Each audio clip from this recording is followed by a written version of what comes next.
کل کی گفتگو میں عرض کیا گیا کہ بعد شہادت امام حسین علیہ السلام یعنی محرم سن 61 ہجری سے لے کر ہلاکت یزید تک یعنی 14 ربیع الاول سن 64 ہجری تک حجاز کے علاقے میں مدینہ منورہ اور مکہ میں کیا واقعات پیش آئے، کیا سیاسی تغیرات رونما ہوئے، اور اس ذیل میں تاریخ اسلام کے سیاہ واقع حرہ کا کسی حد تک تفصیلی تذکرہ ہوا، یعنی تاراجی مدینہ، روضہ رسول و مسجد نبوی کی توہین اور شہر پیغمبر خدا صلی اللہ علیہ وسلم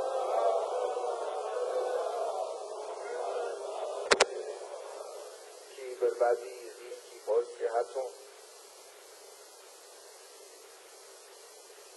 اس بیان میں ایک بات رہ گئی تھی جس کی طرف بعد مجلس ایک محترم دوست نے اشارہ کیا،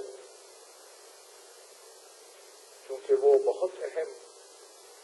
کڑی ہے اس لیے اس کا ذکر کرنا ضروری ہے، اور وہ یہ کہ جب تاراجی مدینہ ہو رہی تھی، جب یزید کی فوجیں شہر مدینہ میں ہر فرد کی عزت و حرمت و زندگی کو برباد کرنے پہ تلی ہوئی تھی، اس وقت کیونکہ ہمارے چوتھے امام زین العابدین علیہ السلام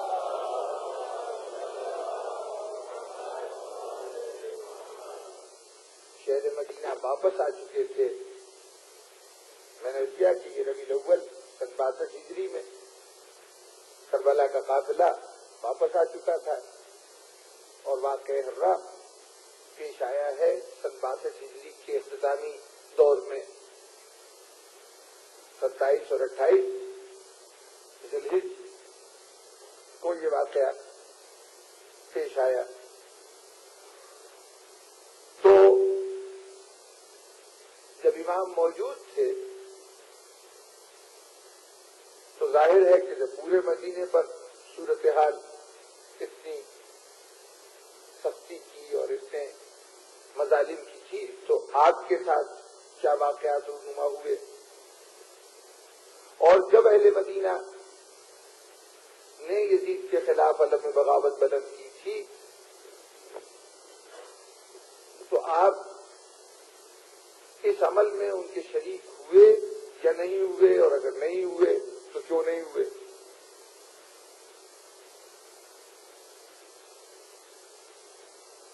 بہت اختصار سے یہ کر دوں کہ امام اس وقت شہر مدینہ میں موجود تھے جب یہ واقعہ ہوا، لیکن اگر ذہنوں میں کل کی ساری گفتگو ہو تو یہ یاد ہوگا کہ مروان ابن حکم کے اہل و عیال کو آپ نے پناہ دی تھی، اور مروان ابن حکم نے پہلی مرتبہ اپنے ضمیر کے دباؤ سے مجبور ہو کر یزید کو جب حالات مدینہ لکھے تھے تو اس میں جہاں یہ لکھا تھا کہ اہل مدینہ بغاوت کر چکے ہیں اور تیری یہاں پر حکومت ختم ہو چکی ہے، وہاں یہ بھی احوال لکھا تھا کہ اس قسم پرسی کے عالم میں جب کوئی میرا مددگار نہیں تھا تو میری مدد میرے اہل و عیال کی حفاظت کا انتظام فرزند امام حسین نے کی۔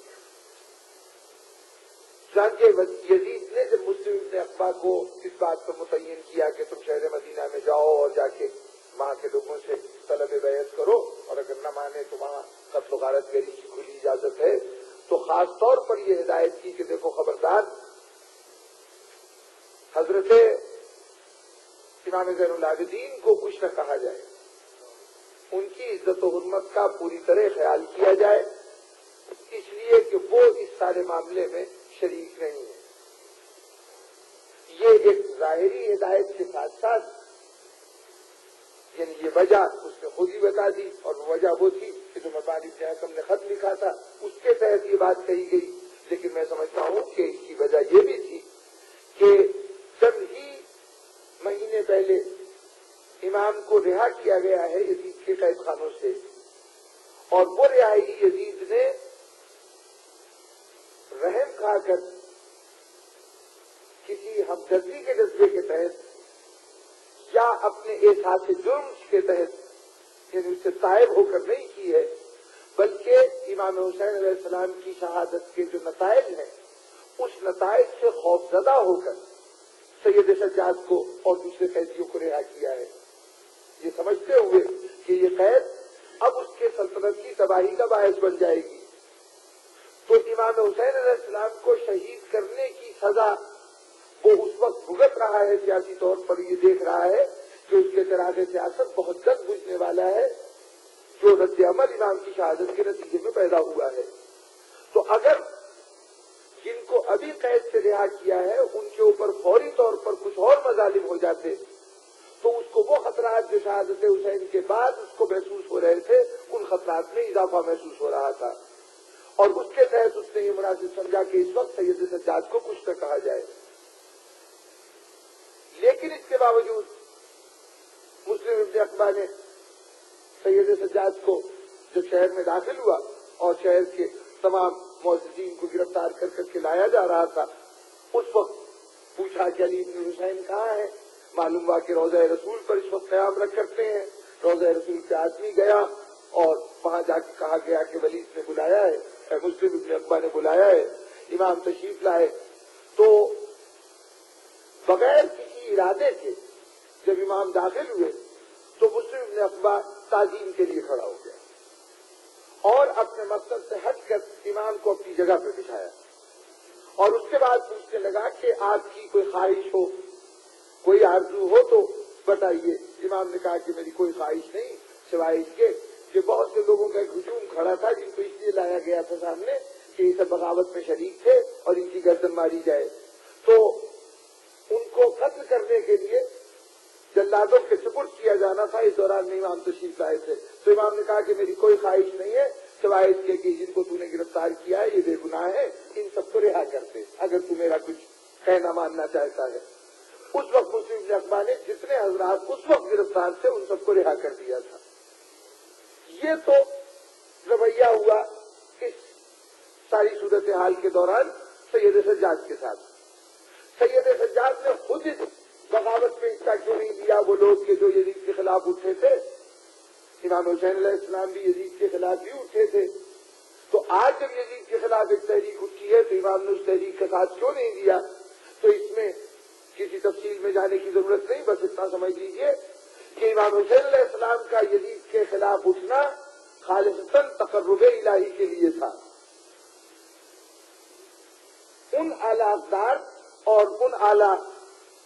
مقاصد کے لیے کہ جن کے لیے امام حسین علیہ السلام نے قربانی دی تھی، اگر اس نوعیت کی کوئی تحریک ہوتی تو سید سجاد اس تحریک کے ساتھ ہی نہ ہوتے، بلکہ اگر ایسی کوئی تحریک کی ضرورت ہوتی یا گنجائش ہوتی تو سید سجاد اس تحریک کے روح رواں ہوتے، اور جن اقدار کے لیے امام حسین علیہ السلام نے شہادت دی تھی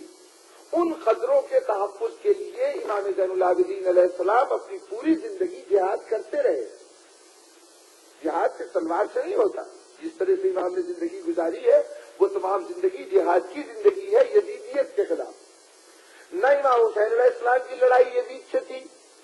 نہ سید سجاد کی لڑائی یزید سے تھی۔ امام حسین کی لڑائی بھی یزید سے نہیں یزیدیت سے تھی، اور سید سجاد کی لڑائی بھی یزید سے نہیں یزیدیت سے تھی۔ اور جو لوگ شہر مدینہ میں بغاوت کر رہے تھے وہ یزید کی مخالفت میں، یزیدیت کی مخالفت میں نہیں، یزید کی مخالفت میں اور عبداللہ ابن زبیر کی سلطنت کو مستحکم کرنے کے لیے انہوں نے یہ بغاوت کی تھی۔ تو ایک فرد کو تخت و تاج دلانے کے لیے جو تحریک چلائی جائے اس کا امام کے عظیم مقاصد سے کوئی تعلق نہیں۔ جو اپنی ذات جہاد کے لیے تخت و تاج کو کبھی دلچسپی کا موضوع نہ سمجھے، اسے کیا پڑی ہے، اور یہ اس کے شان اور مرتبے سے کہیں بعید بات ہے کہ وہ کسی دنیا دار کے خالصتاً تخت و سلطنت کے حاصل کرنے کی جذبے کی تسکین کے لیے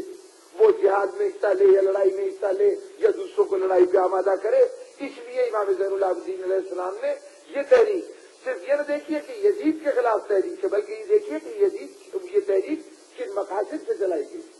اگر وہ مقاصد کربلا جیسے مقاصد ہوں تو جس نے ایک کربلا کو جھیلا ہے، ایک کربلا کو برداشت کیا ہے، اس کے لیے کوئی بڑی بات نہیں کہ وہ دوبارہ ان مراحل سے گزر جائے۔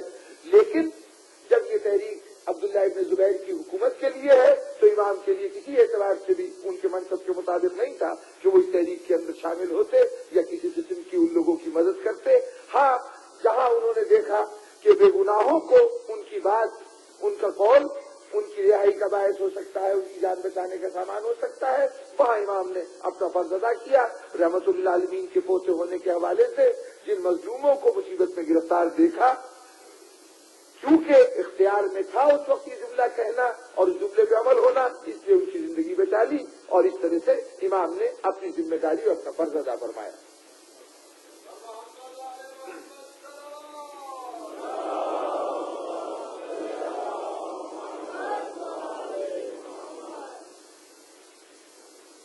اب سلسلہ کلام کو آگے بڑھاتے ہوئے 14 ربیع الاول سن 64 ہجری تاریخ ہلاکت یزید، میں نے عرض کیا تھا کہ 3 بڑے مراکز جہاں میں تغیرات اور تبدیلی پوری سیاست پر اسلامی دنیا کی، اس وقت کی جو اسلامی دنیا تھی اس کی سیاست پر اثر انداز ہوتی تھی، ان میں سے ایک حجاز جس کے شہر مکہ اور مدینہ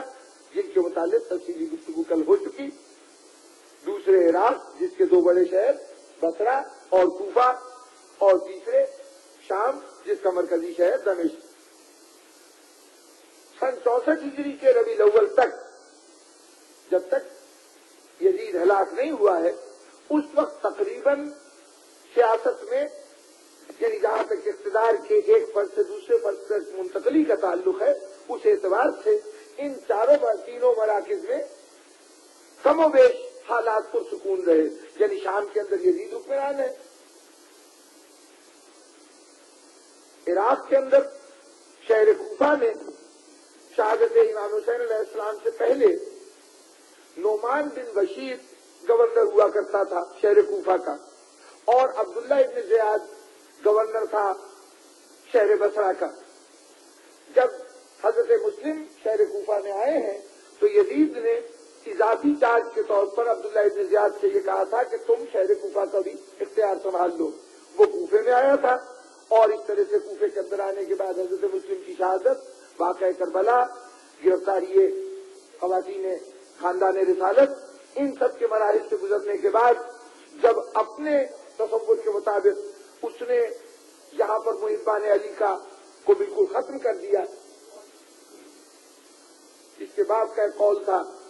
زیاد کا کہ اس نے کہا تھا کہ میں کوفے کا گورنر وہ 20 سال تک رہا تھا۔ ابن زیاد کا باپ زیاد پورے اموی دور میں، یعنی واقعہ کربلا سے پہلے کا جو پورا دور ہے، کم و بیش پورے دور میں 20 سال کے لیے لگاتار وہاں کا گورنر رہا ہے۔ تو اس 20 سال میں اس کا ایک جملہ تھا کہ کوئی محب علی اس وقت قرۂ ارض پر، یعنی قرۂ ارض سے اس کی مراد اس کی جو ریسٹرکشن کا علاقہ، اس کی مملکت کا علاقہ، اس سے کہا کہ قرۂ ارض پر کوئی محب علی باقی نہیں ہے کہ جو زیر قبر نہ سو رہا ہو یا قید خانے کے اندر قید نہ ہو۔ یعنی اس طرح سے اس نے محبان علی کو اپنے طور پر ختم کیا تھا۔ اب اس کے بعد اسی شہر میں اسی زیاد کا بیٹا عبید اللہ ابن زیاد وہاں کا گورنر ہو کے آیا۔ تو جہاں واقعہ کربلا ہوا، جہاں حضرت مسلم کی شہادت ہوئی، وہاں اس نے جتنے محبان اہل بیت اس کی نظر میں وہ شخصیتیں کہ جو اس دوران میں قید خانوں سے کسی وجہ سے رہا ہو چکی تھیں، یا یہ کہ جو نئی شخصیتیں ابھری تھیں جن کی محبت اہل بیت ظاہر ہوئی تھی، ان سب سے قید خانوں کو بھر دیا تھا۔ اور میں نے عرض کیا کہ 4,500 قیدی ایک قید خانے میں صرف اس جرم میں رکھے گئے کہ وہ محبان اہل بیت ہیں ابن زیاد کے دور میں۔ وہ ابن زیاد واقعہ کربلا کے کچھ عرصے کے بعد اپنے طور پر اس نے حالات پر قابو پا لیا اور اس کے نزدیک ہر چیز پرامن اور پرسکون ہو گئی، تو اس نے کوفے میں اپنے بھتیجے عمر ابن حارث کا تذکرہ اور عمر ابن حریث کا تذکرہ، کچھ حضرت نیسم عمار کے تذکرے میں بھی اس کا نام آ چکا ہے ابن زیاد کے مصاحبین میں. یہ عمر ابن حریث زیاد کا بیٹا ہے حریث، اور حریث کا بیٹا ہے عمر. تو اس طرح سے عبید اللہ ابن زیاد حریث کا بھائی ہوا اور یہ عبید اللہ ابن زیاد کا بھتیجا ہوا. تو چچا نے بھتیجے کو اپنا قائم مقام چھوڑا کوفے میں اور یہ واپس بصرہ میں چلا گیا. یہ سب یزید کے ہلاک ہونے سے پہلے کی بات ہے کہ صورتحال یہ ہو گئی ہے کہ ہے تو کوفہ ابن زیاد ہی کے مملکت میں شامل، اس کے ہی گورنری کی حدود میں شامل، لیکن وہاں کے معاملات کو دیکھنے کے لیے اس کا بھتیجا عمر ابن حریث ہے اور یہ خود بصرے کے اندر جا کے مقیم ہو گیا. مدینے میں واقع حرہ کے علاوہ مکے کے اندر عبداللہ ابن زبیر نے اپنی بیعت لینی شروع کر دی تھی یزید کے دور حیات میں ہی، اور یزید کے انتقال تک وہ اپنی خلافت کا اعلان کر چکے تھے. چنانچہ جب یزید ہلاک ہوا تو اس وقت مکے کا محاصرہ ہوا تھا، جس کے متعلق تفصیل سے میں کل عرض کر چکا. یعنی ان تینوں مقامات پر سیاست کی صورتحال یہ تھی. اب کیا کچھ واقعات رونما ہوئے، اس میں اگر سب سے پہلے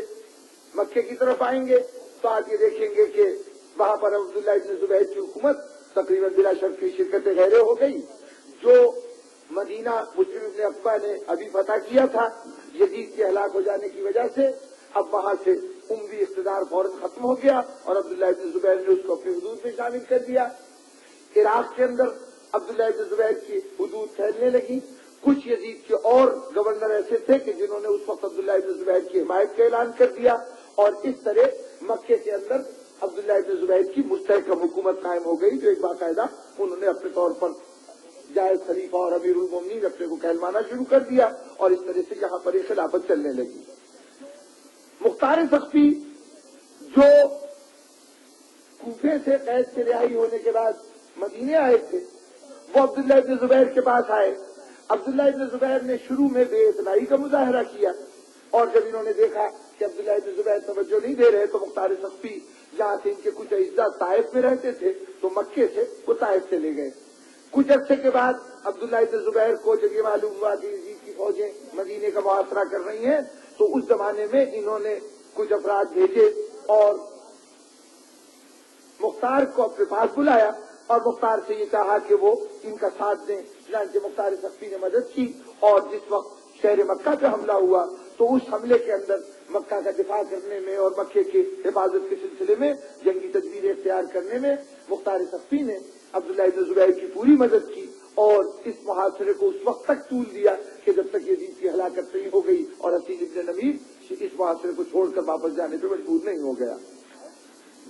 جب مختار سقفی نے حمایت شروع کی تھی عبداللہ ابن زبیر کی تو عبداللہ ابن زبیر سے کچھ شرائط طے ہوئی تھی، اور ان شرائط میں سے سب سے بڑی شرط یہ تھی کہ مختار سقفی نے کہا تھا کہ میری سب سے بڑی آرزو اور خواہش یہ ہے، میں تیرا ساتھ جو دے رہا ہوں وہ اس بات پہ دے رہا ہوں کہ میں قاتلان حسین سے انتقام لینا چاہتا ہوں. تو تیرا اقتدار جب مستحکم ہو جائے تو اب تیری ذمہ داری یہ ہوگی کہ تو بھرپور طور پر میری مدد کر تاکہ میں وہ جو میرا مقصد ہے اس کو حاصل کر سکوں. تیرا مقصد حاصل کرنے میں مدد دوں گا، یعنی تجھے حکومت دلانے میں، اور میرا مقصد حاصل کرنے میں تو میری مدد کر، یعنی دشمنان اہل بیت سے انتقام لینے میں. جب عبداللہ ابن زبیر کی سلطنت مستحکم ہو گئی تو انہوں نے مختار سقفی کی طرف سے بے توجہی برتنی شروع کی، اور جتنے وعدے وعید کیے تھے کئی دفعہ کی یاد دہانی کے باوجود ان کو بالکل نظر انداز کر دیا، ان کی طرف توجہ دینا چھوڑ دیا. اب مختار سقفی نے محسوس کیا کہ اب عبداللہ ابن زبیر کے پاس رہنا کسی اعتبار سے بھی مفید نہیں، اور یہ کسی بھی اعتبار سے میری مدد کرنے کے نہ تو قابل ہے اور نہ اس کا ارادہ ہے. چنانچہ ایک رات خاموشی سے انہوں نے فیصلہ کیا اور شہر مکہ کو چھوڑ کر عراق کی جانب کوفے کی طرف روانہ ہو گئے. راستے میں ایک شخص حانی سے ملاقات ہوئی، اس سے پوچھا کہ کوفے والوں کا کیا حال ہے، تو اس نے کہا کہ کوفے والے آج کل ایک چرواہے کے ریوڑ بنے ہوئے ہیں، یعنی گوسفندوں کا ایک ہجوم ہے کہ جن کا جدھر منہ اٹھتا ہے ادھر چل پڑتے ہیں. تو مختار نے مسکرا کے کہا کہ اچھا، ان کو ایک چرواہے کی ضرورت ہے اور وہ چرواہا میں بنوں گا. اس نیت کے ساتھ مختار شہر کوفہ میں داخل ہوئے. مختار شہر کوفہ میں داخل ہوئے تو وہ رمضان کی 14 تاریخ تھی اور سن 64 ہجری کا زمانہ تھا. یعنی یزید کو مرے ہوئے پورے 6 مہینے گزرے ہیں جب مختار مکے سے کوفے کے اندر داخل ہو گئے ہیں. اس اثنا میں کوفے اور بصرے میں کیا ہوا؟ کوفے میں تو صورتحال یہ ہوئی کہ جب یزید کے مرنے کی خبر پہنچی تو عمر ابن حریث جو ابن زیاد کے نمائندے کے طور پر اس کا بھتیجا جو کوفے کا اس وقت گورنر کی حیثیت سے موجود تھا، اس نے ابن زیاد کی ہدایت پر یہ لوگوں سے کہا کہ تم ابن زیاد کے نام پر بیعت کرو. ابن زیاد نے اپنی خلافت کا اعلان کر دیا تھا، اس کا بھی تذکرہ کرتا ہوں. وہ بصرے میں ہوئی. کوفے میں اس نے اپنے بھتیجے سے کہا کہ میرے نام کی بیعت لو. تو جب بیعت کا اس نے پیشکش کی، اس نے بات بلند کی، یہ تجویز پیش کی کہ ابن زیاد کے ہاتھ پہ بیعت کر لی جائے، تو لوگوں میں شدید رد عمل پیدا ہوا اور یزید کے مرنے تک جو گرفت تھی شہر کوفہ پر اور مختلف قسم کے مختلف طبیعتوں کے لوگ جو وہاں موجود تھے وہ اب تک جو خاموش تھے تو ان میں رد عمل پیدا ہونا شروع ہوا. کچھ وہ لوگ تھے کہ جو ابن زیاد کے مخالف تھے اور اس کی حکومت کو قبول کرنے کے لیے آمادہ نہیں تھے. کچھ یزید کے مرنے کے بعد یہ سمجھتے تھے کہ اس شہر کے اوپر ہمارا اختیار ہونا چاہیے، وہ اپنے مفادات کو پیش نظر رکھ رہے تھے. کچھ ایسے لوگ تھے کہ جو محبان اہل بیت تھے اور وہ چاہتے تھے کہ جو اب تک ظلم و زیادتیاں ہوتی رہی ہیں علی کے نام لیواؤں پر، اس زیادتی کا انتقام لیا جائے، اس کا بدلہ لیا جائے. تو غرض مختلف لوگوں نے بیک وقت ایک ایسی بدامنی کی فضا پیدا کر دی کہ جہاں نہ کوئی حاکم تھا اور نہ کوئی محکوم تھا، جس کا جہاں پر جتنا داؤ لگتا تھا وہ اپنی بات منوا لیتا تھا. چنانچہ اس کیفیت میں ایک ہجوم پہنچ گیا دارالامارہ پر اور دارالامارہ کا ساز و سامان لوٹ لیا گیا. عمر ابن حریث شہر کو چھوڑ کے بھاگ گیا اور ایک شخص عامر ابن مسعود کو یہاں کا اپنے طور پر گورنر بنا دیا شہر والوں نے. اب وہ کس مسلک اور کس عقیدے کس جماعت کا نمائندہ تھا عامر ابن مسعود، یہ اتنی معین بات تاریخ میں نہیں ہے. بس یوں سمجھیے کہ کوفے والوں نے اپنے اندر ایک معزز آدمی مناسب سمجھا اور اس سے کہا کہ تم اس شہر کا نظام چلاؤ. اسی اثنا میں جب یہ سب ہنگامے ہو رہے تھے تو محبان اہل بیت کو موقع مل گیا اور انہوں نے اس قید خانے پر جس میں 4,500 قیدی محبان اہل بیت قید تھے، اس قید خانے میں اچانک ہلہ بول کر اس قید خانے کے دروازوں کو توڑ دیا اور تمام گرفتار شدگان کو اس مصیبت سے نجات دلائی. ان گرفتار شدگان میں بہت بڑے بڑے نام تھے جو بعد کی تاریخ میں بھی نمایاں ہوئے اور اس سے پہلے بھی بڑی نمایاں شخصیتیں تھے. حضرت مالک اشتر کے صاحبزادے حضرت ابراہیم یہ بھی اس قید خانے کے اندر تھے. امام حسین علیہ السلام کو دعوت کوفہ دینے والے وہ افراد کہ جو کربلا میں نہیں پہنچ سکے تھے، اس لیے نہیں پہنچ سکے تھے، 7 آدمیوں نے امام حسین علیہ السلام کو پہلا خط لکھا ہے. امام جب مدینہ چھوڑ کے مکے آئے ہیں تو اہل کوفہ میں محبان اہل بیت نے پہلا اجتماع حضرت سلیمان ابن سرد خزائی بنو خزاعہ کے فرد تھے. سلیمان ابن سرد حضرت علی علیہ السلام کے اصحاب میں بھی سے تھے اور اس سے پہلے صحابی رسول بھی تھے. تو اس اعتبار سے بڑی معزز شخصیت تھے، بہت محترم شخصیت تھے. ان کے گھر میں اجتماع ہوا تھا اور اس اجتماع میں 7 آدمیوں نے شرکت کی تھی. ان افراد نے یہ طے کیا کہ ہم امام حسین علیہ السلام کو خط لکھیں اور ان سے کہیں کہ اب آپ یہاں پہ تشریف لائیے، ہم بغیر امام کے ہیں اور آپ ہماری سربراہی قبول کیجیے. وہ 7 افراد میں ایک حضرت حبیب ابن مظاہر تھے، ایک حضرت مسلم ابن اوسجہ تھے، ایک سلیمان ابن سرد خزائی تھے، ایک عبداللہ ابن دال تھے، ایک حضرت مسیب تھے اور ایک مسیب ابن نجبہ اور ایک رفاع ابن شداد اور ایک عبداللہ ابن سعد ابن نوفل تھے. یہ 7 افراد تھے کہ جو پہلے خط کے اوپر دستخط کرنے والے تھے. ان 7 میں سے 2 حضرت حبیب ابن مظاہر اور حضرت مسلم ابن اوسجہ اس بات میں کامیاب ہو گئے کہ وہ اپنے اس خط میں کیے ہوئے وعدے کو پورا کرتے ہوئے امام حسین علیہ السلام کی خدمت میں حاضر ہوں اور ان کی نصرت کرتے ہوئے کربلا کے اندر شہید ہو جائیں. جو باقی 5 افراد تھے وہ 5 کے 5 قبل اس کے کربلا تک پہنچ پائے وہ سب کی سب گرفتار ہو گئے تھے اور وہ اس قید خانے میں تھے. اور اب جو رہائی ہوئی، یعنی دوسرے لفظوں میں یوں کہیے کہ یہ قید ہوئے سن 60 ہجری میں، کم و بیش ذی الحجہ کا زمانہ ہوگا یا محرم ابھی شروع ہوا ہوگا سن 61 ہجری کا، تب قید ہوئے تھے، اور اب سن 64 ہجری میں ان کی رہائی عمل میں آئی قید خانے سے ان 5 افراد کی، تو یہ بھی اس کو قید کے اندر شامل تھے۔ اس قید خانے سے رہائی کے بعد یہ سارے مومنین باہر نکلے۔ اب جب یہ تمام حضرات باہر نکلے تو ان میں یہ تحریک بڑے شد و مت سے شروع ہوئی کہ ہمارے قید میں جانے کے دوران امام حسین علیہ السلام شہید کر دیے گئے۔ اب یہ احساس ذمہ داری کی وہ اعلیٰ سطح ہے کہ جو عظیم کردار والے لوگ ہی اس کا مظاہرہ کر سکتے ہیں کہ ہر چند معقول جواز تھا ان کے دفاع کا کہ ان کا قصور نہیں تھا، دعوت امام کو دعوت دی کوفہ آنے کی، اور قبل اس کے کہ امام کو مدد کرنے کا موقع ملتا یہ لوگ قید خانے میں چلے گئے۔ اس لیے دنیا میں بھی اور آخرت میں بھی دونوں جگہ معقول جواز موجود ہے کہ پروردگارا ہم کیسے اپنے وعدے کو پورا کرتے جبکہ ہم آزاد نہیں تھے۔ لیکن ان تمام افراد کو یہ احساس بڑا شدید تھا کہ ہمیں قید میں ڈال کر ہمیں اس موقع سے محروم کر دیا گیا، وہ عظیم موقع کہ جس کو نصرت امام حسین کہتے ہیں، تو ہمیں امام حسین علیہ السلام کا انتقام لینا چاہیے، اور جو کچھ امام حسین علیہ السلام کے ساتھ ظلم ہوا ہے وہ ہماری دعوت کے نتیجے میں ہوا ہے، تو ہم اس کا بدلہ ان لوگوں سے لیں گے کہ جنہوں نے ہمیں نصرت امام نہیں کرنے دی۔ ان میں اب ظاہر ہے کہ قید خانوں سے رہا ہو کے آئے ہیں، ابھی غیر منظم حیثیت ہے، ابھی حالات حاضرہ کو پوری طرح سے دیکھ نہیں سکے، جانچ نہیں سکے، تو اب ان میں ایک تحریک اندر اندر چل رہی ہے، اور اسی تحریک کے تحت پھر ایک اجتماع ہوا حضرت سلیمان ابن سرد خزائی کے گھر پہ قید خانے سے رہائی کے بعد، اور وہاں یہ طے ہوا کہ ہم اہتمام کرتے ہیں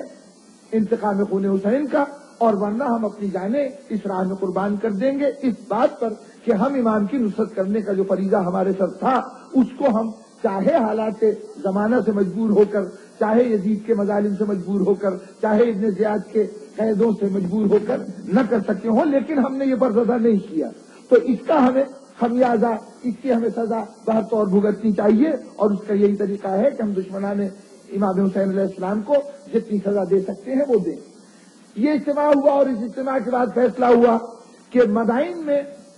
حضرت حذیفہ یمان کے صاحبزادے حضرت سعد موجود تھے، انہیں خط لکھا گیا کہ وہ اپنے ساتھ جتنے محبان اہل بیت ہو سکتے ہیں ان کو لے کے شہر کوفہ آئیں، تاکہ ہم مجتمع ہو کے جو قوتیں ہیں امام حسین کے خلاف جنہوں نے جنگ میں حصہ لیا تھا ان کے خلاف ہم جنگ کر سکیں۔ اور دوسری طرف موصل میں مصنع ابن خزیمہ ایک شخصیت تھے، وہ بھی محبان اہل بیت میں شمار ہوتے تھے، ان کو بھی خط لکھا گیا کہ آپ اپنے ساتھیوں کو جمع کریں اور آپ بھی ہماری امداد کے لیے آئیں۔ اب یہ ادھر ایک تحریک یہ شروع ہوئی۔ دوسری طرف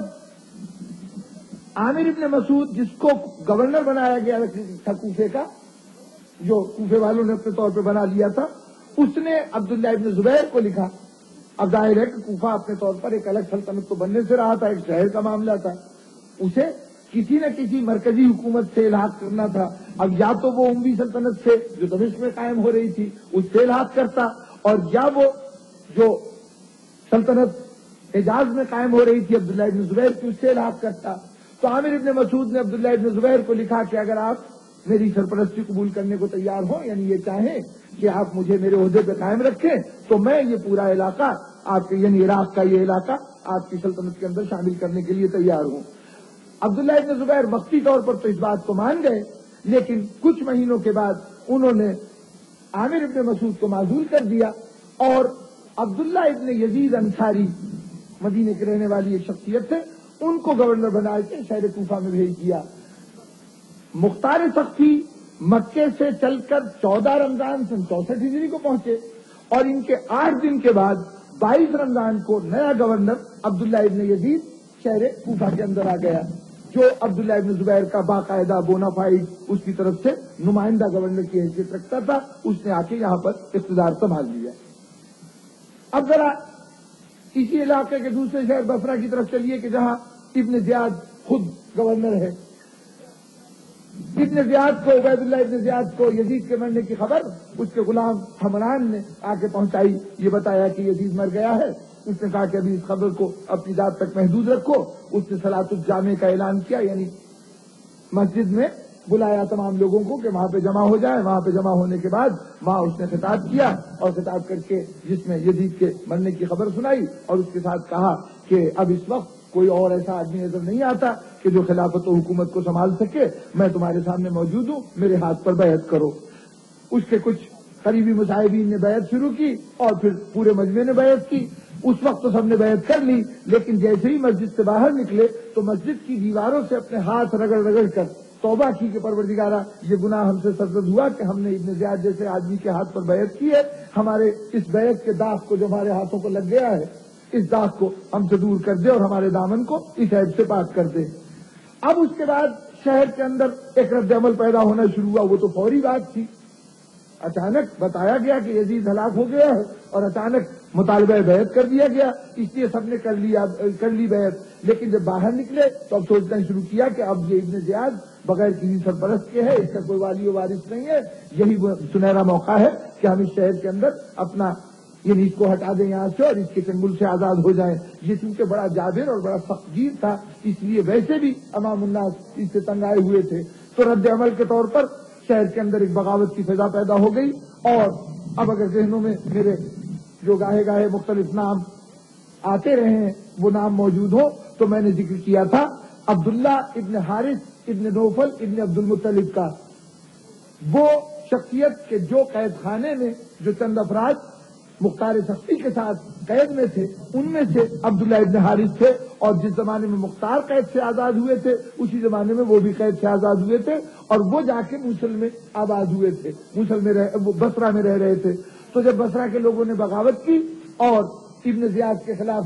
علم بغاوت بلند کیا تو ابن زیاد کو شہر چھوڑنا پڑا، یا کم از کم دارالامارہ چھوڑنا پڑا، اور وہاں پر عبداللہ ابن حارث کو انہوں نے اپنا سربراہ اپنا امیر مقرر کر لیا، اور وہاں پر عبداللہ ابن حارث کی سلطنت قائم ہو گئی۔ عبداللہ ابن حارث کی سلطنت کے قیام کے بعد مسلسل یہ کوشش جاری رہی۔ یہ عبداللہ ابن حارث کی سلطنت یکم جمادی الثانی کو قائم ہوئی تھی شہر بصرہ میں۔ ابن زیاد فوری طور پر بصرہ کو اس نے چھوڑا نہیں بلکہ بصرہ میں مقیم رہا، انڈر گراؤنڈ ہو گیا، اپنے ساتھیوں کے ساتھ وہ کوشش کرتا رہا کہ کسی صورت سے عبداللہ ابن حارث کا تختہ الٹ دیا جائے۔ اس کوشش میں آخری مرتبہ اس نے یکم شوال کو ایک اور ایفرٹ کی، ایک کوشش کی، اور یہ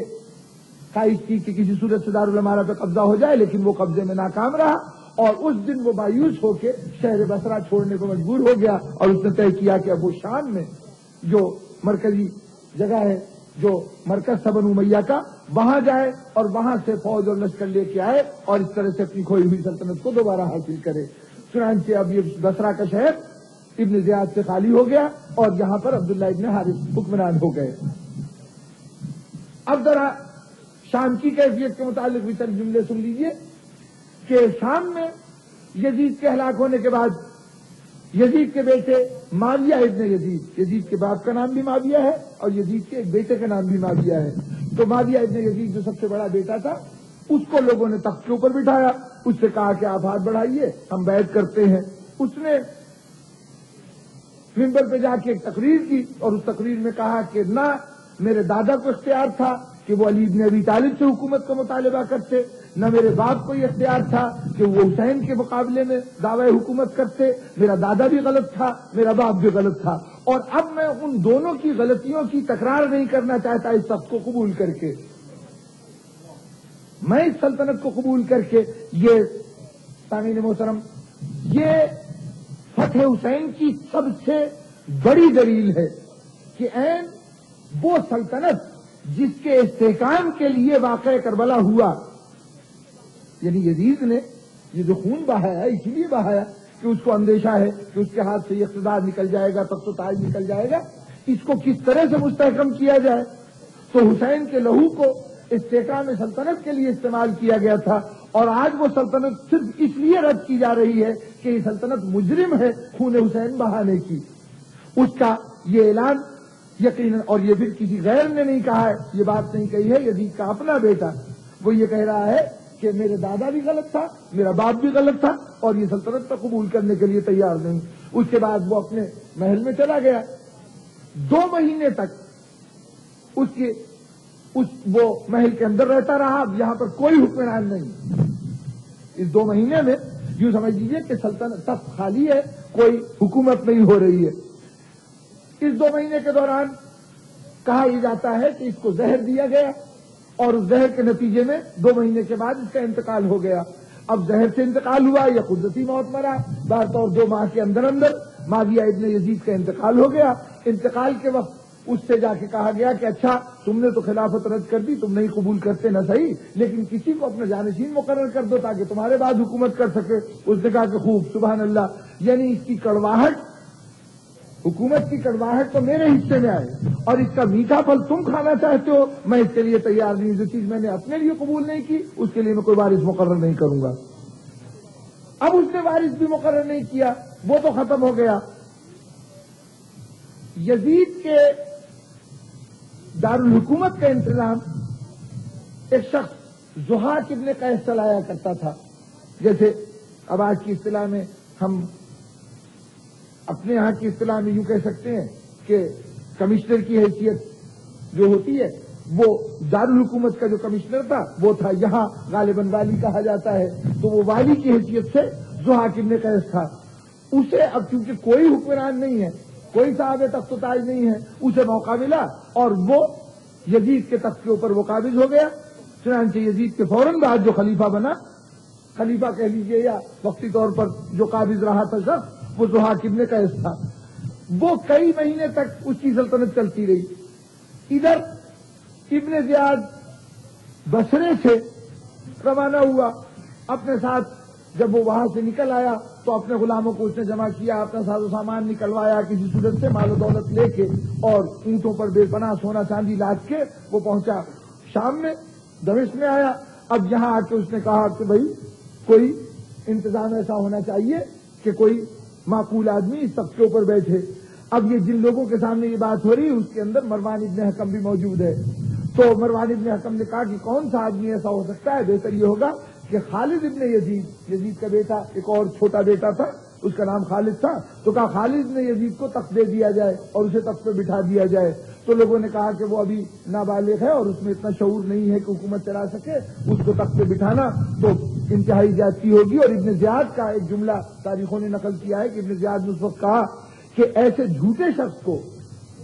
میں تخت پر بٹھانے کی حمایت نہیں کر سکتا. لوگوں نے کہا خالد ابن یزید یہ کیوں جھوٹا ہے؟ کہا اس لیے جھوٹا ہے کہ یہ جھوٹے کا بیٹا ہے، اور جھوٹے کا بیٹا اس لیے ہے کہ ابن زیاد کہہ رہا ہے کہ اس نے مجھے 50 خط لکھے یہ کہہ کر کہ حسین سے بیعت لو، اگر بیعت نہ کرے تو سر قلم کر دو. اور جب میں نے اس کے حکم کی تعمیل کر دی تو اس نے ساری دنیا میں یہ کہنا شروع کر دیا کہ حسین کو تو ابن زیاد نے قتل کیا ہے، میں تو کبھی قتل کرنا ہی نہیں چاہتا تھا. تو جو ایسا جھوٹا تھا اس کا بیٹا بھی جھوٹا ہوگا، خالد ابن یزید کو تخت نہیں مل سکتا. تو اب لوگوں نے کہا کہ پھر کس کو تخت دیا جائے؟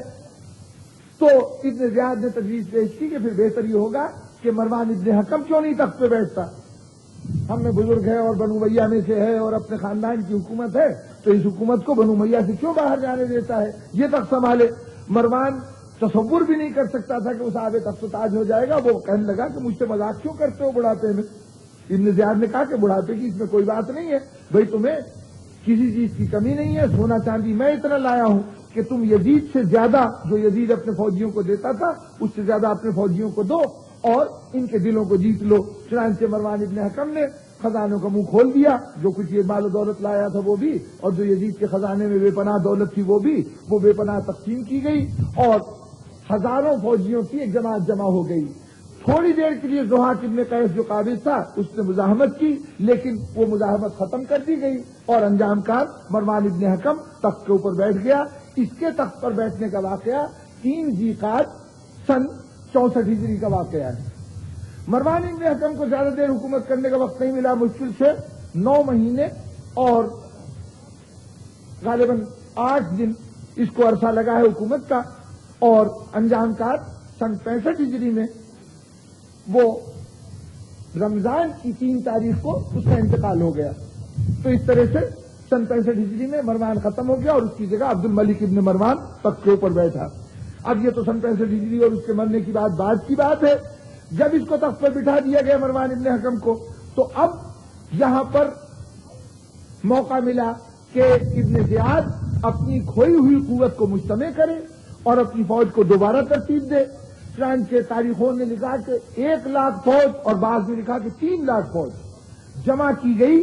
کہ جس فوج کے ذریعے سے یہ ارادہ کیا گیا کہ ایک طرف عراق کے اندر ہونے والی جو بصرہ اور کوفہ کے اندر بغاوتیں ہوئی ہیں ان کو ختم کر کے وہ علاقہ لیا جائے، اور دوسری طرف اس کے بعد عبداللہ ابن زبیر سے دو ہاتھ کیے جائیں اور اس سے حجاز کا علاقہ اور جتنا بھی علاقہ اس کی تحویل میں وہ لے لیا جائے۔ یہ جو ضحاک ابن قیس تھا جو شام پر مروان ابن حکم سے پہلے کچھ عرصے کے لیے حکمران ہوا ہے، یہ یزید کے بعد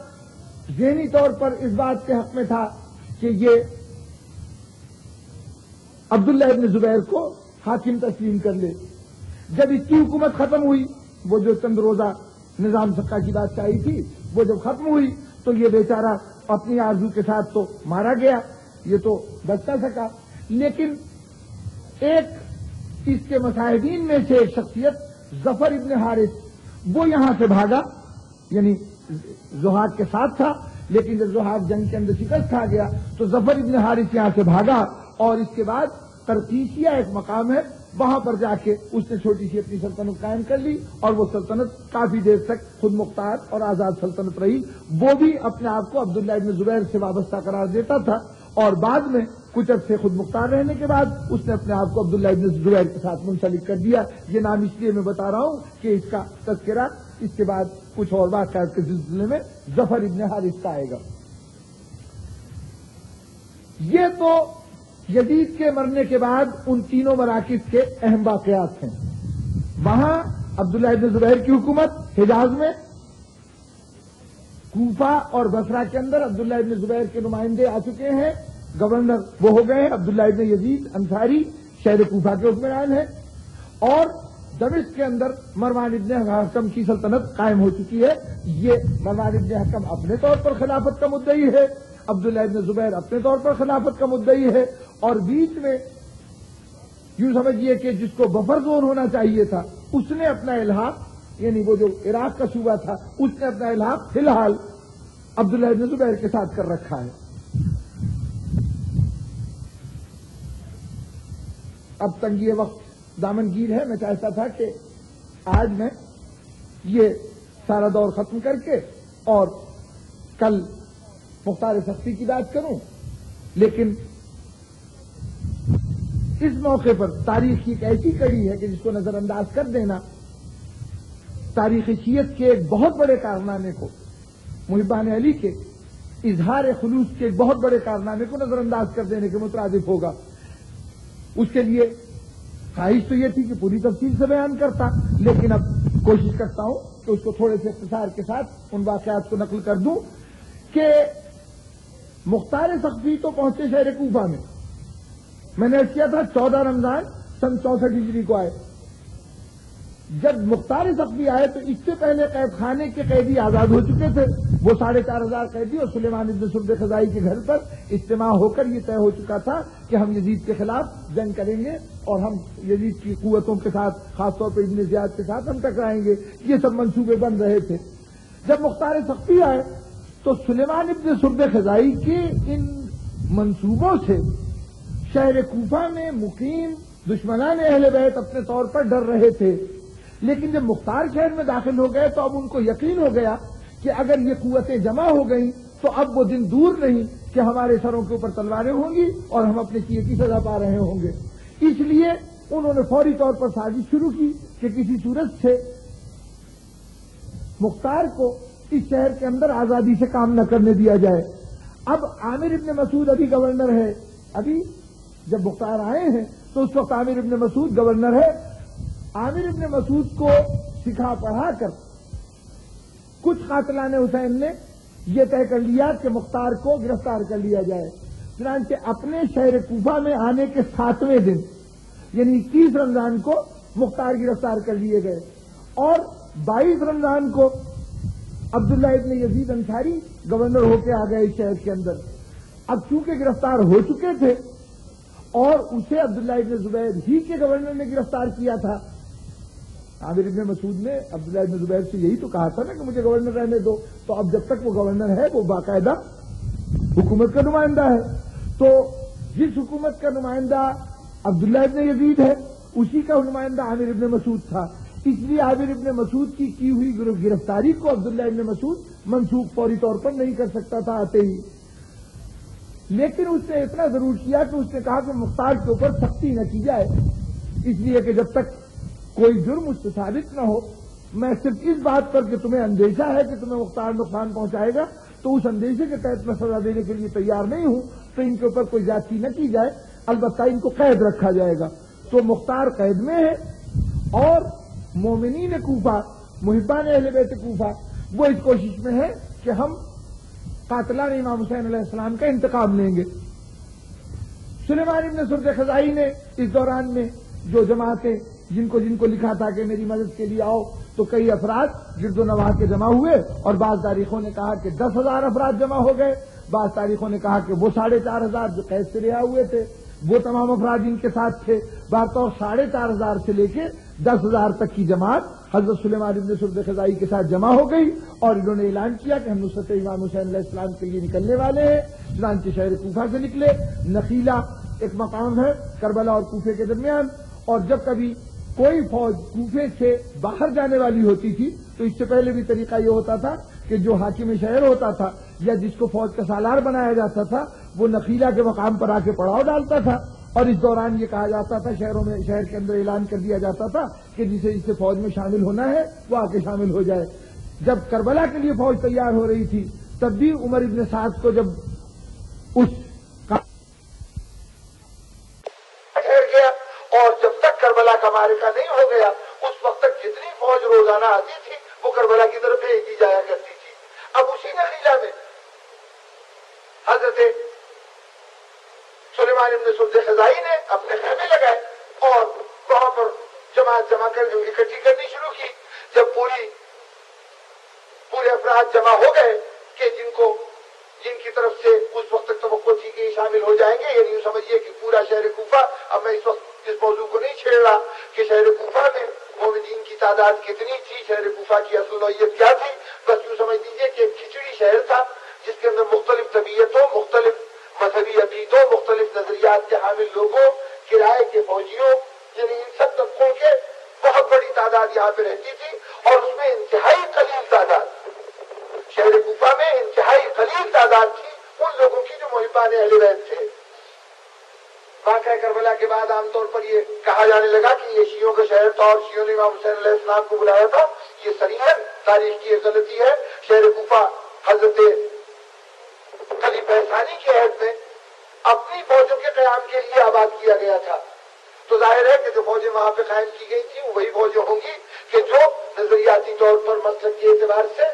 اپنے حاکم سے وابستہ ہو۔ ان لوگوں سے یہ شہر آباد ہوا، اور اس شہر کے اندر جو محبان اہل بیت حضرت علی علیہ السلام کے زمانہ خلافت میں اس شہر میں آ کے آباد ہوئے تھے، حضرت علی نے اس کو دارالحکومت بنایا تھا، تو اس دوران میں جو آباد ہوئے تھے ان کا جو انجام ہوا وہ ابھی اس سے پہلے ایک جملے میں عرض کر چکا ہوں کہ ابن زیاد کے باپ زیاد نے کہا تھا کہ کوئی محبان اہل بیت میں سے ایسا نہیں ہے جو قبر میں نہ ہو یا قید خانے میں نہ ہو، یعنی تمام محبان اہل بیت چن چن کر یا قتل کر دیے گئے تھے یا قید کر دیے گئے تھے۔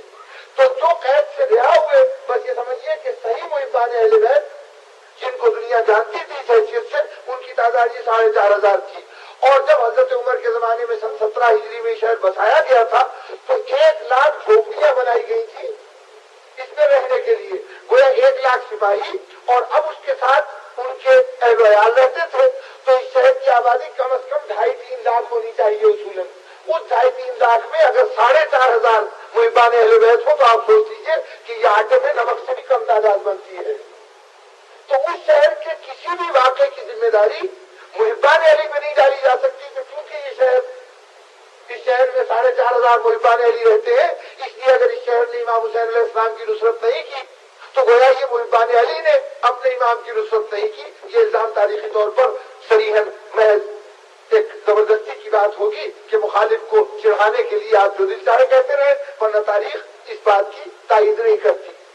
تو اب یہاں پر یہ جتنے مومنین سے سلیمان ابن سرد خزائی کے جھنڈے تلے جمع ہوئے اور یہ ان سب کو لے کے روانہ ہوئے، اور یہ جماعت پہنچی کربلا محلہ میں۔ 5 جمادی الثانی کو، یکم جمادی الاول کو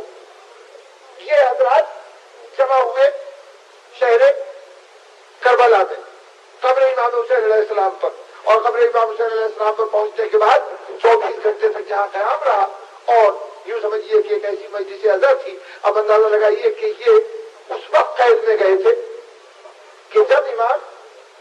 ابھی شہر کوفہ کی طرف، کربلا کی طرف آ رہے تھے، اس وقت ہی قید میں چلے گئے تھے. اور اس دوران میں جو کچھ ہو گیا